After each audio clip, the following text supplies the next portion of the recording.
My first solo adventure in Ireland began with a train and bus and eventual cab ride to a wedge tomb I'd read about just a little south of Dublin called Ballyedmonduff. First, I took the Lewis Green Line to a suburb called Sandyford, where I then walked about 1.5 miles to a bus stop where I took a Dublin city bus to a village called Stepaside.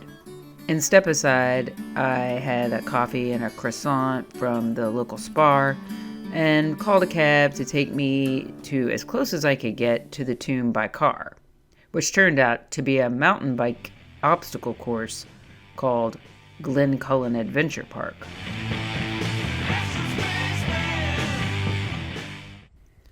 Lucky for me, the park was closed on Tuesdays, so I literally had the place to myself.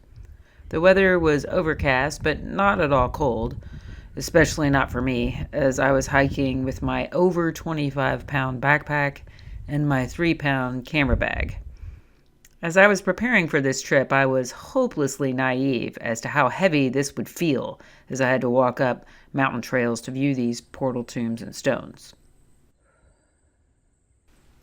Hikers are allowed to walk through the course along a designated trail, but since the park was closed, I ambled along the bicycle track, which led to a beautiful grove of Sitka spruce. I wish I could have captured the utter stillness and majesty of this spruce grove.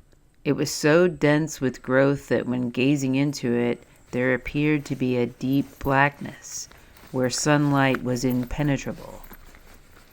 I hear more birds, bugs, and aircraft in this video than I remember hearing at the time. I have to say it was the closest thing to the Oz factor I've ever experienced.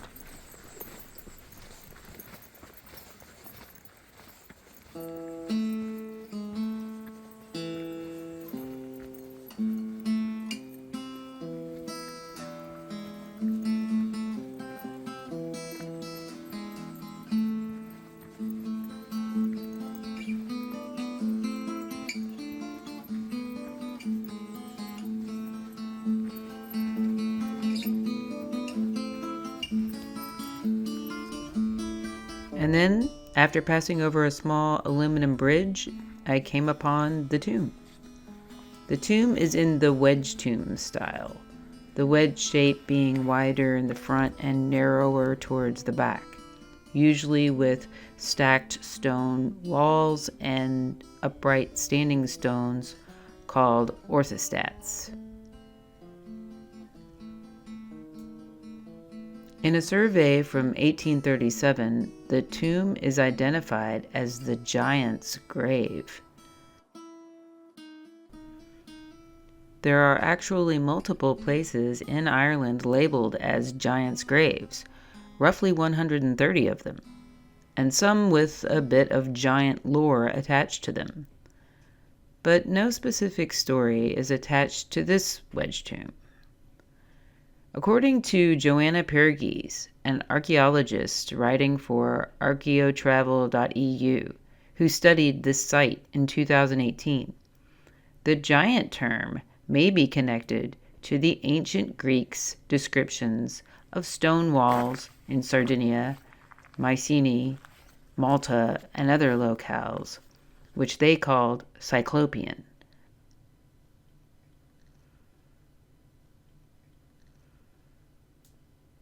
The Cyclops in Greek lore are the one-eyed giants that were supposedly master stonemasons.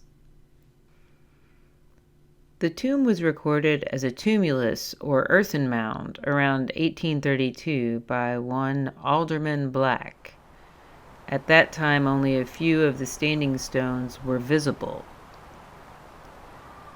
But in 1945, when Sean O'Riordan and Ruairi de Valera officially excavated it, the earth had been cleared away and some of the stones from the original 1837 survey description had also been removed.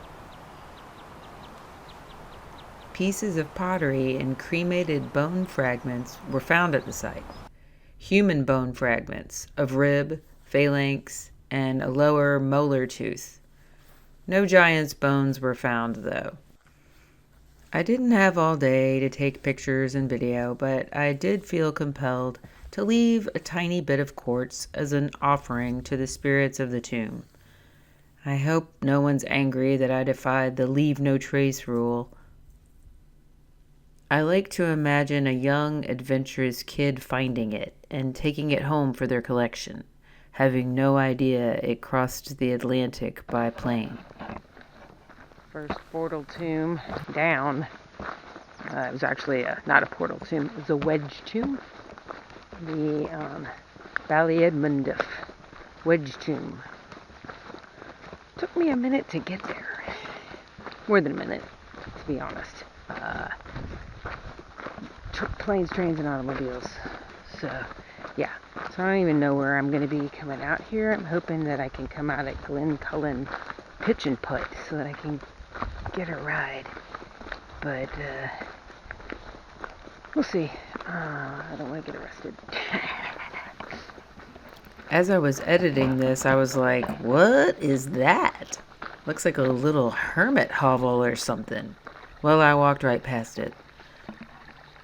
Likewise, I almost walked right past this spring that bubbled up straight out of the ground. In the reports I've since read about Ballyedmonduff, they mentioned that no water source appears nearby. It makes me wonder if this spring is new or was just overlooked when those reports were written. It seems undeniably holy to me that the earth just gives up water like this. As I kept hiking, the trail became narrower and crowded by baby spruce trees.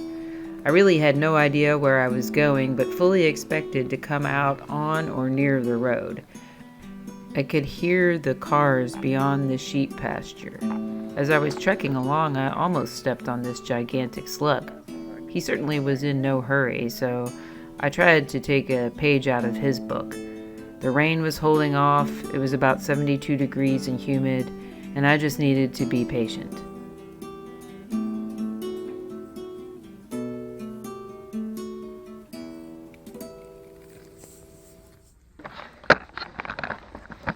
Okay, can't go that way. I came to a fence with some sheep, and there was no climbing it or anything like that. And then I tried to see if maybe the path went towards the road more, and I upset some dogs. And I was like, oh, I don't want to get attacked by dogs. So it looks like I'm going back the way I came, which is kind of far, but once I get back up to the portal tomb, it's mostly downhill, so yeah. You gotta live and learn. This is what it takes to live and learn. I can see the road. I can literally see it. See it down there? Oh, if only I could get to it. Oh, if only I could get to it. Okay. Sheesh. Signing off. So I trudged back down through the eerie spruce grove and back to the entrance of Glencullen Adventure Park. I called a cab to take me to the Bray train station and got a very polite cabbie who gave me all kinds of great pointers for places to visit on my return trip. I was headed to Rosslare Europort to catch a boat the next day to Wales. But the nice cabbie, whose name escapes me, drove me through the village of Enniskerry and told me to try to see Loch Tay, also known as the Guinness Lake, because the waters are peat filtered and as dark as a pint of Guinness. At Bray, I had time to kill before the train to Rosslare, so I had a late lunch at the Hibernia pub and called my parents from the beachfront. It was heaven to sit down.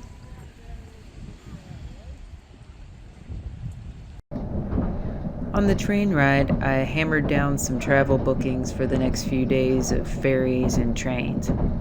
By the time I got to Rosslare, I was utterly exhausted. My baggage was putting a profound hurting on me, and my middle-aged legs were turning to rubber. I was looking forward to a bath and a good night's sleep somewhere in Rosslare.